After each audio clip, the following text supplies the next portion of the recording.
അതിൻ്റെ ആരെങ്കിലും പറഞ്ഞിട്ട് ബഷീർ അറിയണ്ടെന്ന് കരുതി ഞാൻ MD വിളിച്ചു.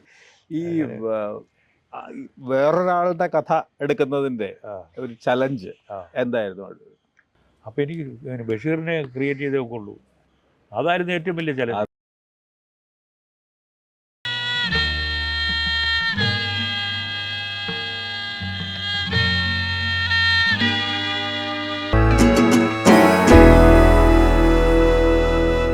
മതിലുകളിലേക്ക് വരുമ്പോൾ അതിലൊരുപാട് മാറ്റങ്ങൾ. ഒന്ന്, മറ്റൊരു ആളിൻ്റെ കഥ ആദ്യമായിട്ട് അടൂർ സ്വീകരിക്കുകയാണ്. അതുവരെ എല്ലാം അടൂരിൻ്റെ തന്നെയാണ് ആശയവും കഥയും സ്ക്രിപ്റ്റും എല്ലാം. ഇതൊരു വേറൊരു വ്യക്തിയുടെയാണ്. അപ്പോൾ ആദ്യം അതിൽ തുടങ്ങാം. ബഷീറിൻ്റെ മുമ്പ് തന്നെ ബഷീറിൻ്റെ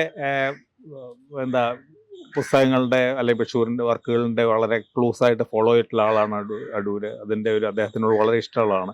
അതായിരുന്നോ പ്രധാനപ്പെട്ട കാരണം അടൂരിൻ്റെ ഈ ബഷീറിൻ്റെ വർക്കുകളോടുള്ള ഒരു താല്പര്യം? അത് ഈ ദൂരദർശൻ ഒരു പ്രോജക്റ്റ് ഉണ്ടാക്കി. അന്നിവിടെ കുഞ്ഞികൃഷ്ണന് ഇവിടെ ഡയറക്ടറായിരിക്കുമ്പോഴേ ദൂരദർശൻ്റെ ഒരു പരിപാടി ഉണ്ടായിരുന്നു.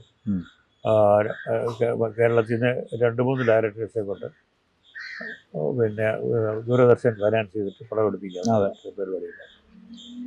അങ്ങനെ ഒരു പ്രോജക്റ്റ് വന്നപ്പോഴാണ് എൻ്റെ കയ്യിൽ യാതൊന്നും ഒരു ഐഡിയയും ഇല്ല. അധിക സമയം ഒരു ഐഡിയ ഇല്ല. മിക്ക സമയം ഒരു ഐഡിയ ഇല്ല. ഉള്ള ഐഡിയ നന്നാവുന്നത്. അതെ, അങ്ങനെയുള്ള ഒരു ഊഷര കാലത്താണ് ഞാനിങ്ങനെ ആലോചിച്ചത്. പണ്ട് ഞാൻ വായിച്ച് 67 മതിലുകൾ കൗമുദി വിശ്വപ്രതിയിലെ ബാലകൃഷ്ണൻ്റെ കൗമുദി വിശ്വപ്രതി വന്നത്. അന്ന് ഈ വായിക്കുന്നവരുടെ ഇടയിൽ ഒരു വലിയ സെൻസേഷൻ ഉണ്ടാക്കിയ കഥയായിരുന്നു മതിലുകൾ എന്ന് പറയുന്നത്. അപ്പോൾ ഞാനത് വായിച്ചിരുന്നു. എനിക്ക് വളരെ വളരെ ഇഷ്ടപ്പെട്ടിരുന്നു. ഇതിന് പലരും പോയിട്ട് ബഷീറിൻ്റെ എടുക്കുന്ന ഇതിൻ്റെ അവകാശം വാങ്ങിക്കുകയും ചോദിക്കുകയും ഒക്കെ ചെയ്തിട്ട് അവസാനം ഇത് കാസ്റ്റിംഗ് ഒക്കെ ചെയ്ത് പടം തുടങ്ങേണ്ട സമയം വരുമ്പോഴത്തേക്ക് അവരതിൽ നിന്ന് ഡ്രോപ്പ് ചെയ്യും. കാരണം നായികയെ കാണിക്കാതെ സിനിമ എടുക്കാൻ പറ്റും. അങ്ങനെ ആ ഒരു സ്റ്റേജ് വരുമ്പം തട്ടി വീഴുവാണ്. അവസാനം അത് വാങ്ങിയിരുന്നത് ജനറൽ പിക്ചേഴ്സിലെ രവീന്ദ്രനാഥ് അദ്ദേഹമായിരുന്നു വാങ്ങിയിരുന്നത് അവസാനം. അദ്ദേഹം ഒരു ആരെ കൊണ്ടത് സ്ക്രിപ്റ്റ് പി ഭാസ്കരനാണോ ആരെന്നറിയോ സ്ക്രിപ്റ്റ് കണ്ട് എഴുതിയായിരുന്നു.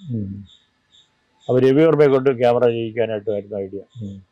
രവിവർമ്മയ്ക്ക് അത് വായിച്ചിട്ട് തീരെ ഇഷ്ടമായില്ല എഴുതിയിരുന്ന സ്ക്രിപ്റ്റ്. അപ്പോൾ അതങ്ങനെ അവിടെ തന്നെ ഇരുന്നു. അത് ശരി. അപ്പോൾ അതും നടന്നില്ല. അങ്ങനെ വർഷങ്ങൾ പോയി. അങ്ങനെ ഇരിക്കുമ്പോൾ ഞാൻ ആലോചിച്ച് എന്തുകൊണ്ട് ഇപ്പോൾ എല്ലാവരും എടുത്ത് നോക്കിയിട്ട് വേണ്ടെന്ന് വെച്ചത്. അതറിയായിരുന്നു ഈ മതിലുകൾക്ക് എങ്ങനെ ഒരു ചരിത്രം ഉണ്ടെന്ന് അറിയാമായിരുന്നു.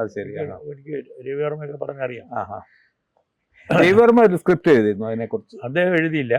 അദ്ദേഹത്തിന്റെ ഒരു ആശയം മനസ്സിൽ അദ്ദേഹം തന്നെ ചെയ്യാനൊരു പ്ലാൻ മനസ്സിലുണ്ടായിരുന്നു. ചില പുറത്ത് പറഞ്ഞില്ല, നമ്മളോടും പറഞ്ഞില്ല. അങ്ങനെ ഇരുന്നപ്പോഴേ ഞാൻ നമ്മളെ ഐഡിയ ഒന്നും തോന്നുന്നില്ല, പടം എടുക്കുകയും വേണമെന്ന് എനിക്ക് ആഗ്രഹമുണ്ട്. അങ്ങനെയാണ് ഞാൻ ഇതായാലോ എന്ന് വിചാരിച്ചു. കാരണം അതിനകത്തൊരു ചലഞ്ചുണ്ട്. ഒരു പ്രധാന കഥാപാത്രത്തിൽ ആരും കാണുന്നില്ല. ഇത്രയും പേരും അത് വേണ്ടാന്ന് വെച്ചതിൻ്റെ കാരണം അവരെ കാണിക്കാൻ പറ്റുന്നില്ല എന്നുള്ളതുകൊണ്ടാണ്. ഇത് മാത്രമല്ല ബഷീർ തന്നെ പറഞ്ഞ കഥയുണ്ട്. അതായത് ഓരോ തവണയും ഈ ഇപ്പുറത്ത് ഈ മതിലിൻ്റെ ഈ വശത്ത് നിന്നിട്ട് മറുവശത്തേക്ക് നാരായണിയുമായിട്ട് സംസാരിക്കുമ്പോൾ ഓരോ തവണയും നാരായണിയെ വരേണ്ട സമയത്ത് നാരായണിയുടെ ഭാഗത്ത് കാണിക്കുന്നത് ഓരോ സുന്ദരിയായിരിക്കും. ശരി. വന്നിട്ട് ഒത്തിരി നാളായോ? 1 കൊല്ലമായി. എന്തൊരു ജീവിതം. നാരായണി, നമ്മളേതാണ്ട് ഒരുമിച്ചാണ് ഈ ജയിലിൽ വന്നത്. എനിക്കൊരു റോസാച്ചെടി തരുമോ? അപ്പം ഒരു സിനിമയിൽ തന്നെ ഒരുപാട് നായികമാരെ കാണിക്കാൻ അങ്ങനെ സ്ക്രിപ്റ്റ് എഴുതിക്കൊണ്ട് കാണിച്ചിട്ടുണ്ടെന്ന് പറഞ്ഞു ബഷീർ പറഞ്ഞു. എന്നോട് ചോദിച്ചു, വർഷം ഇത് ആരാ ഇതിൽ അഭിനയിക്കാൻ പോകുന്നത് ചോദിച്ചു. ഞാൻ പറഞ്ഞു ആരും അഭിനയിക്കത്തില്ല. അങ്ങനെ പടം നന്നാവുമല്ലോ എന്നായിരുന്നു അദ്ദേഹത്തിൻ്റെ റെസ്പോൺസ്. അപ്പോൾ പടം നന്നാവുമല്ലോ. അങ്ങനെയാണ് അദ്ദേഹത്തിനോട് ഞാനവിടെ ഇത്രയും ഇവരെല്ലാം റൈറ്റ്സൊക്കെ വാങ്ങിച്ചെങ്കിൽ പോലും ഞാൻ അദ്ദേഹത്തെ നേരിട്ട് കണ്ടിട്ട് അദ്ദേഹത്തിൻ്റെ ബ്ലെസ്സിങ്സോട് വേണം തുടങ്ങാനെന്നുള്ളതുകൊണ്ട് കോഴിക്കോട് പോയി അദ്ദേഹത്തിൻ്റെ വീട്ടിൽ പോയി, വയലാലിൽ പോയി. ഞാനും പിന്നെ ഡോക്ടർ MM ബഷീറും മീര സാഹിബ് ഞങ്ങൾ 3 പേരും കൂടെ പോയി. നേരത്തെ പരിചയം ഉണ്ടായിരുന്നു അദ്ദേഹം? ഇല്ല, ആദ്യം കാണുക. ആഹാ. ഞാൻ അതുകൊണ്ട് ഈ ബലത്തിനാണ് ബഷീറിനെ കൊണ്ടുപോയത്. പക്ഷെ അത് ചെന്നപ്പം പറഞ്ഞു കഴിഞ്ഞാൽ ആദ്യം ഞാൻ പേടിച്ചു പോയ ഒരു സംഗതി പറഞ്ഞു. സഭാ സൈദി എന്ന് പറഞ്ഞിട്ട് ഡൽഹിയിലെ TV-ക്ക് വേണ്ടിയൊക്കെ ഈ ഷോർട്ട് ഫിലിംസ് ഒക്കെ എടുക്കുന്നുണ്ട്. അപ്പോൾ അവർ ചോദിച്ചിട്ടുണ്ട് ബഷീറിൻ്റെ ഈ കഥ. 1500 രൂപ തരാമെന്ന് പറഞ്ഞിട്ടുണ്ട്. എന്ന് പറഞ്ഞു. ഞാൻ കൊടുത്തോ? ഇല്ല. ഞാൻ പറഞ്ഞു വേണ്ട, കൊടുക്കണ്ട, ഞങ്ങൾ അതിനു വേണ്ടിയാണ് വന്നത്. അതെ, അതുകൊണ്ടാണ് അവതരിപ്പിച്ചത്. ഞാനൊരു ചെക്ക് എഴുതി കൊടുത്തു. ഇവിടുത്തെ എടുത്തിട്ട് പറയുകയാണ്, ഇതൊരു പ്രിൻസിലി എമൗണ്ട് ആണല്ലോ. 1500 വലിയ തുകയാന്ന് വിചാരിച്ചിരുന്നാണല്ലേ പാവം.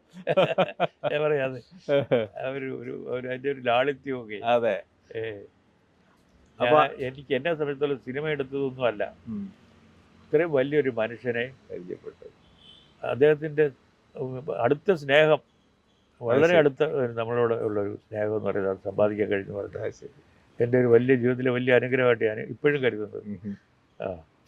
ശരിക്കും വലിയൊരു മനുഷ്യൻ. അതെ, വലിയ തമാശ കേട്ടിട്ടുള്ളത് മമ്മൂട്ടിയാണെന്ന് പറഞ്ഞപ്പോ എന്നാ കുഴപ്പമില്ല, എനിക്ക് ഏതാണ്ട് എൻ്റെ അത്രയും സൗന്ദര്യം വരും മമ്മൂട്ടിക്ക്.